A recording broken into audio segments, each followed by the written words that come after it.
listening to Give God 90, where we're not afraid of the tough biblical questions, because we will dig through the language, the culture, and the history to find the truth revealed in the words of our Creator. Hello, everyone. Thank you for letting me spend some time with you. Myra is not really away. She is, the only way I can put this is she is visiting an older friend of hers who is in her last probably days, and she's gone to see her, and really it's someone she's bonded with, and just going to comfort. That's where she is. And yes, it is difficult when someone's in that situation, and we always try to make sure we get to see them before they leave this world. So that's where she is. If you haven't been to GiveGod90.com lately, you might want to check that out. Author Jerry Mitchell, all one word. That's where the books are sold. And hopefully that's all the commercials I need to do today. I'm looking at something today that has bothered me for a while. And the reason it bothers me, we're going to look at philosophy. And, philosophy used to be a search for knowledge, but I'm not sure it still is. Okay. Philosophy is currently defined, currently defined as the study of the fundamental nature of knowledge, reality, and existence. In 1828, Noah Webster had this to say at the end of his definition. Okay. He writes, "True religion and true philosophy must ultimately arrive at the same principle." And, I looked at that. Well, is that still true? I don't think it is. I think it's changed.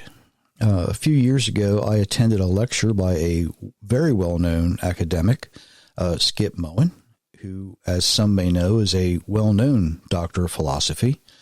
Dr. Moen's background is well-versed in Hebrew language studies, as well as completing a PhD in one of the shortest times possible. I think it took him about 3 months to acquire a PhD, and that was either from Oxford or Cambridge. I don't remember off the top of my head which. Anyway, the lecture I attended lasted for 2 days. It was long, okay?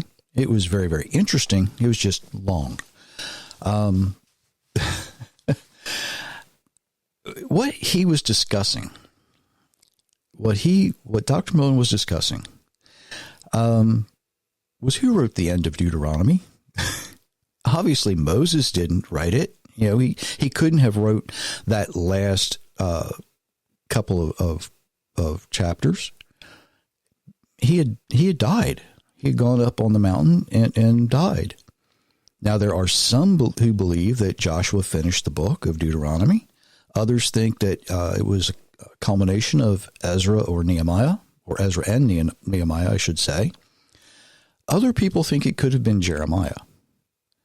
You see, the search for the answer is actually philosophical, because even though Moses could not have written it after his own death, it was finished by someone else. And the search for the knowledge, right? The search for the knowledge of who finished that book, that is a philosophical search for knowledge, right? It's foundational. It's foundational. And by the way, we really don't know who finished it for certain. There's no real way of knowing. We can look at some clues, but they're not definitive. All right. And it's kind of hard to say sometimes that we just don't know. And anything we could say is nothing more than our best guess. Modern philosophy, typically, though, it has shifted. It's most of the time, it's no longer a search for knowledge or fundamental nature of knowledge. Instead, it's become kind of an outlier. It's something that's become detached from the original. Now, biblically speaking, the word knowledge is first used in Genesis 2:9. And I'm going to begin in verse 8 here. The Lord God planted a garden in Eden in the east, where he had placed the man he formed out of the ground. The Lord gave growth to every tree that is pleasing to the eye and good for food. And in the middle of the garden were the tree of life and the tree of the knowledge of good and evil. Genesis 2:8 and 9.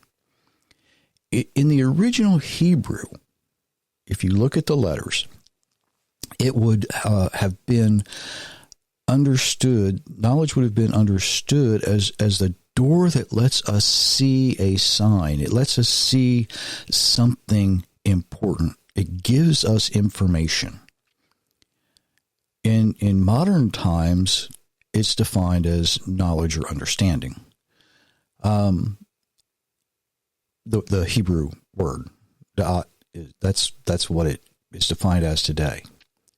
So in the middle of a garden was a tree that gave us what true philosophy seeks: the nature of foundational knowledge, understanding, reasoning. The problem is, when Adam and Eve ate that fruit, that gave them knowledge, it gave them understanding, and it was a sin because they were not ready for that. They just weren't ready. They were, had just been created a very short time prior. They simply were not ready. They hadn't had the experience yet. You're not going to take a 6-year-old and attempt to teach them calculus, for instance, because they're not ready. They don't have the foundational understanding of mathematics to grasp calculus. And that's why they weren't ready. That's why Adam and Eve weren't ready. But mankind has been trying to search for this understanding, this knowledge, ever since Adam and Eve. We just really don't realize it. When we think about it that way, are we even ready yet to receive all of the knowledge that our Creator has for us? Foundational knowledge, the very, very foundation, is knowing the difference between right and wrong. The difference between treating each other with compassion and kindness or with contempt and hate. The difference between love and murder. I don't think I need to keep using examples here, but you get the idea, right? I hope. So philosophy in its purest form is seeking to understand the fundamentals of these things.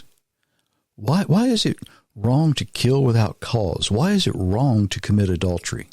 Why is it right to show compassion or love to our neighbor? Why is it right to be obedient to our Creator? Modern philosophy, though, has turned the tables, so to speak. And instead of trying to find the fundamentals of why it's right to obey God, it has instead turned into something else. It has instead said, does God even exist? I know a pastor who many, many years ago, this pastor's my age, okay, and 30-some years ago, he was telling me that when he was in college, he had a professor, and he was taking a philosophy class. And in this philosophy class, the professor asked the question, could God make a rock so large that he himself could not lift it? Think about that. What does that question mean? Could God make a rock so large that he himself could not lift it? Now, the professor guided the class into his answer. And that answer is yes, but why would he want to? You see, that's not philosophy. He's not looking for knowledge. That is a very scholarly attempt to reject our Creator and limit our Creator. Think about that. Isn't it God's breath that holds our universe together? Because the Hebrew definition of spirit is moving air or breath. His breath holds our universe together. His spirit, his breath, gives us gravity. It is, well, in reality, it is the very law of physics. If breath is spirit, as it's biblically defined, then the breath or the spirit of our Creator is what keeps us from floating away just aimlessly. It prevents the universe from expanding too fast to sustain life. It prevents the universe from collapsing and killing us all. That pastor told me that more than 30 years ago. I still remember that conversation. And the question that I had, why would a professor try to put a limit on what God can do? Well, that young pastor didn't have an answer. I don't know what was going through the professor's mind. I don't know what kind of issues he may be having or may have been having. And I understand that nobody wants to put words into the mouth of another. But why would a professor at any seminary ask a question or provide guidance that would restrict an all-powerful God? The only logical answer I can come up with is that particular person had to have had an evil streak in them. He had to have been evil at their heart. And that professor was doing exactly the same thing the serpent did in the garden. Questioning the Almighty. Did God really say? It's an attempt to divide mankind from the Creator himself. In Isaiah 46:9, remember what happened long ago, for I am God, there is no other. I am God, there's none like me. There's none like him. Deuteronomy 4:35, you were shown these things so that you would know that Jehovah is God. There is no other besides him. An all-powerful, all-omnipotent, nothing stronger in anywhere, universe, outside the universe, anywhere. Psalm 46:10, be still and know that I am God. I will be exalted among all nations. I will be exalted over all the earth. And then there's Isaiah 44:6. Thus saith Jehovah, the King and Redeemer of Israel, the Lord of hosts, I am the first and the last. There is no God but me. But mankind attempts often to turn ourselves into God. Modern philosophy, it has strayed from its foundation. It really, really has. It has gone,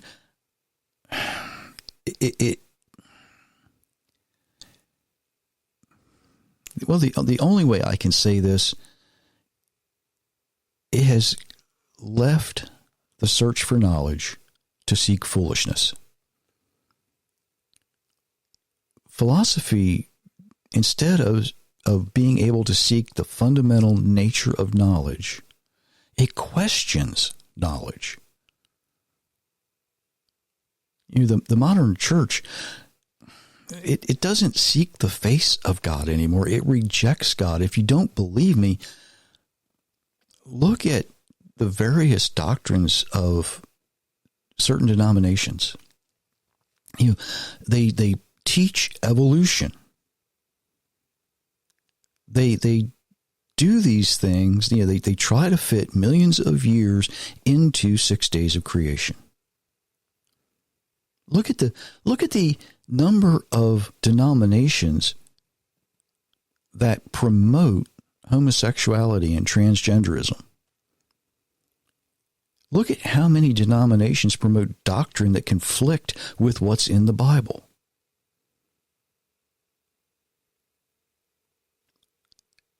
Now I want you to ask this question. I know a lot of PhDs. I know a lot of people that hold PhDs. Some are very, very nice people, but quite honestly, and I've said this often, all they know is what they've either read in their textbooks or they're parroting back something their professor has told them. How many people that have PhDs trust our Creator completely? Worse than that, how many philosophy students are being trained to question not just creation, but the Creator himself? How many times has our scholarly system failed at maintaining its core? If philosophy is the search for knowledge, the fundamental and foundational search for knowledge, it has failed.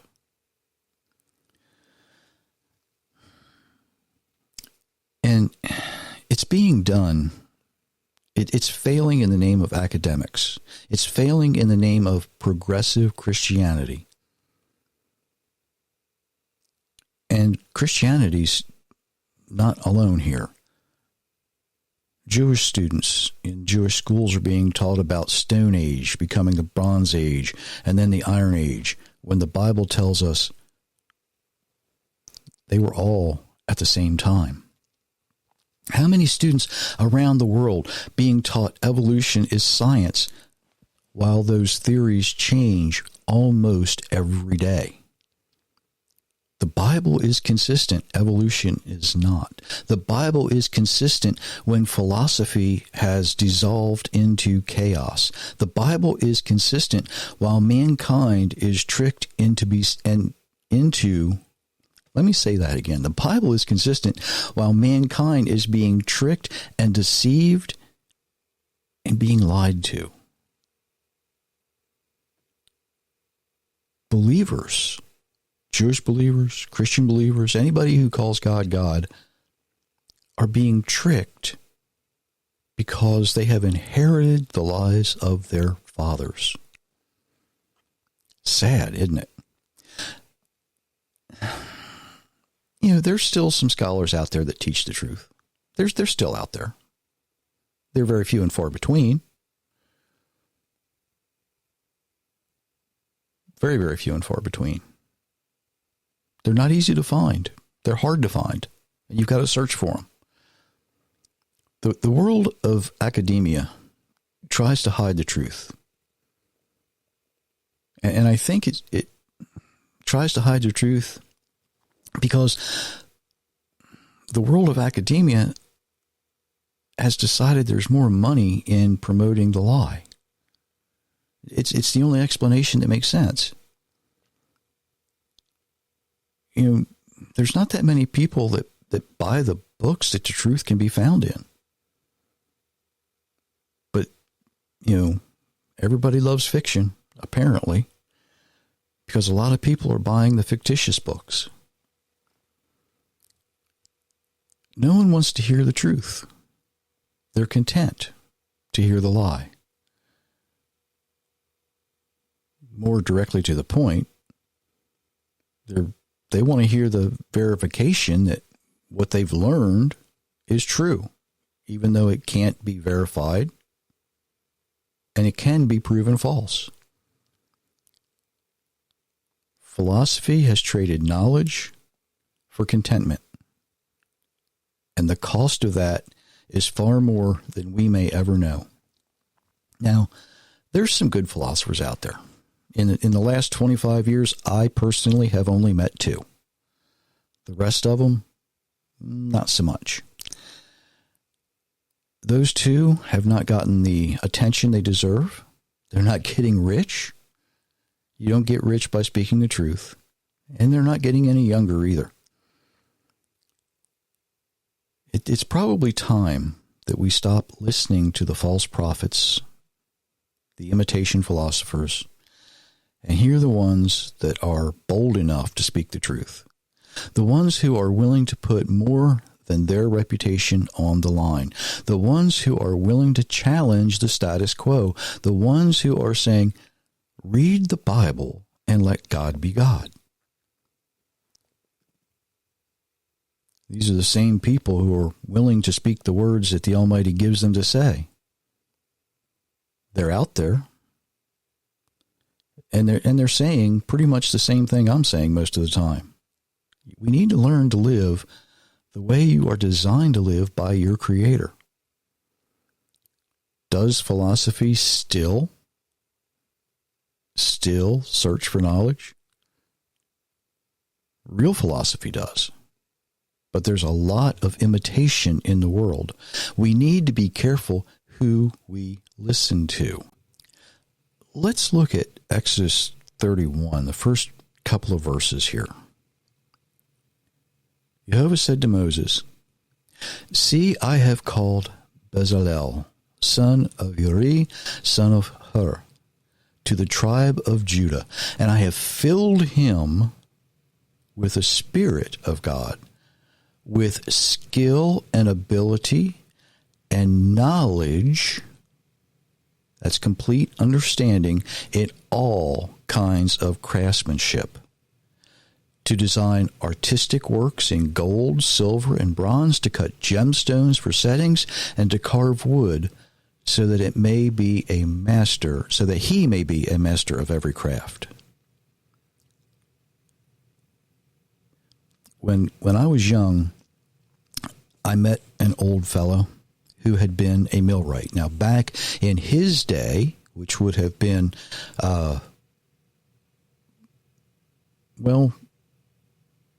right around World War II, when he was in his prime, a millwright's job was to be on the job site, but it was more than what it is today. Today, they primarily work with industrial machines. In his day, you had to have the complete understanding of everything on the job site. You had to know how to sharpen saws. You needed to know how to tear an engine down and put it back together. You needed a wide variety of understanding. So Bezalel may have very well been the first millwright. He had this knowledge. He had this understanding. Not just a little bit of it, but complete.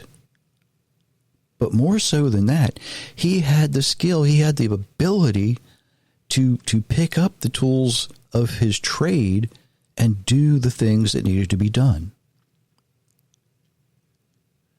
If we're going to search for knowledge, if we're going to search for that complete understanding, we have to be able to use the tools of the trade. What are the tools of a philosopher? Think about that. What are the tools of a philosopher? Someone who is seeking knowledge, the foundational, fundamental portions of knowledge to get complete understanding.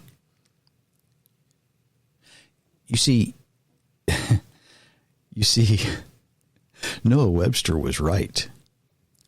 True religion and true philosophy must ultimately arrive at the same principle. The primary tool a philosopher should be using is the Bible.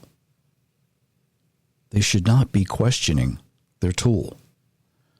They should not be attempting to remove the writer from the tool that they need to use if they're going to arrive at a complete understanding of knowledge, because knowledge is given by our Creator. Knowledge is given by the Almighty Himself.